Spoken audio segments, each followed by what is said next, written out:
নারী Asian cup বাছাই পর্বে সি গ্রুপে নিজেদের প্রথম ম্যাচে শক্তিশালী বাহরাইনের বিপক্ষে আজ মাঠে নামবে বাংলাদেশ।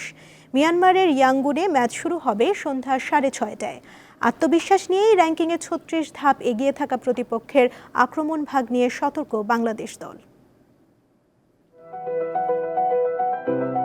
আগামী বছরের মার্চে অস্ট্রেলিয়া হবে এএফসি এশিয়ান কাপের 21তম আসর। 22 দলের সেই লড়াইয়ে আয়োজক অস্ট্রেলিয়া ছাড়া 2022 সালে এই প্রতিযোগিতায় চ্যাম্পিয়ন চীন, রানার্স আপ দক্ষিণ কোরিয়া ও তৃতীয় হওয়া জাপানের অংশগ্রহণ নিশ্চিত। আর বাছাইয়ের 8 গ্রুপের সেরা 8 দল পাবে মূল পর্বে খেলার টিকিট।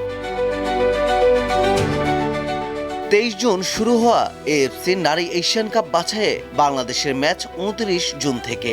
মিয়ানমারে সি গ্রুপের খেলায় বাংলাদেশের 3 প্রতিপক্ষ মিয়ানমার, বাহরাইন ও তুর্কমেনিস্তান। এশিয়ান কাপ বাছাই টুর্নামেন্ট খেলতে বাংলাদেশ দল এখন মিয়ানমারে। প্রথম ম্যাচে বাহরাইনকে মোকাবেলা করবে বাংলাদেশ। বর্তমান ফিফা র্যাঙ্কিংয়ে বাহরাইন 92 ও বাংলাদেশ 128তম অবস্থানে। র্যাঙ্কিংয়ে 36 ধাপ এগিয়ে থাকা প্রতিপক্ষের আক্রমণ ভাগ নিয়ে সতর্ক দল। আমি মনে করি ফুটবলে আপনি কোনো দলকে খাটো করে দেখতে পারেন না। যে কোনো দলই আপনার পথ রোধ করে দাঁড়াতে পারে। বাহরাইন শারীরিকভাবে শক্তিশালী ও তরুণ দল, উন্নতি করছে। বাংলাদেশ নারী ফুটবল দল দক্ষিণ এশিয়ায় টানা 2 বার চ্যাম্পিয়ন।